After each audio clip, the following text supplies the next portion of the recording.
Let me start by saying that this fight in Sudan is taking place it's a senseless conflict first, and it is taking place in a context of total impunity. And the parties involved are not showing any respect to the very many international treaties and conventions related to human rights that Sudan has signed already. My role as per the resolutions of the Human Rights Council is to monitor, to collect, to document, and to report on the violations and abuses taking place in Sudan. Initially, the role started with the military coup of 25 October 21 until a civilian government is in place. With the fighting that has started on 15 April, the Human Rights Council, in its special session of May 11, 2023, has decided to expand my mission or my mandate to include the violations and abuses taking place in the current conflict. We cannot speak about improving human rights situations at a time of war. First of all, hostilities have to stop, guns have to be silenced. We would have hoped to see an international collective action to put pressure on the concerned parties to stop the war. Unfortunately, it doesn't seem forthcoming.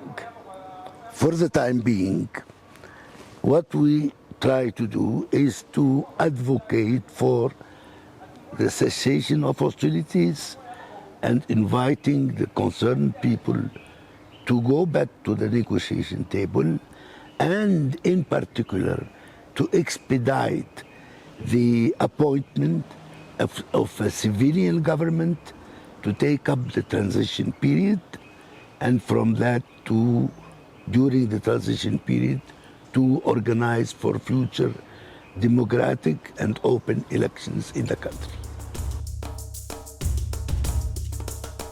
Even war has its rules, and there are many principles that should be observed during a time of war. They are not being observed.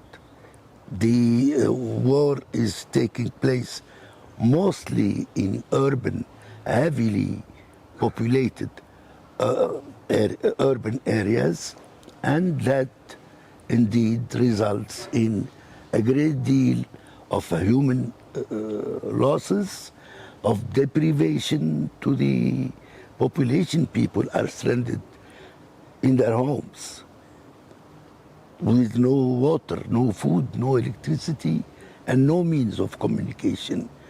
The other result is the fact that there are over 2.5 million people who have been uprooted internally or externally because of this conflict. The only way is to stop the hostilities and to go back to negotiating a solution that is acceptable for all, and I repeat, placing a civilian government to be in charge. And Sudan has signed, as I said, a large number of conventions and treaties which need to be respected. They can, as you rightly said, share information with us, and we are also sharing information with them, and they join our collective work of advocacy to put an end to this tragic situation. We are having meetings regularly with a large number of Sudanese NGOs based in Sudan or outside the country, as well as other international NGOs, and we are trying to maintain that relationship and these contacts ongoing because of the importance of what is taking place now. And only a collective position of the civil society, of the international community, that might put pressure on the warring parties to stop this.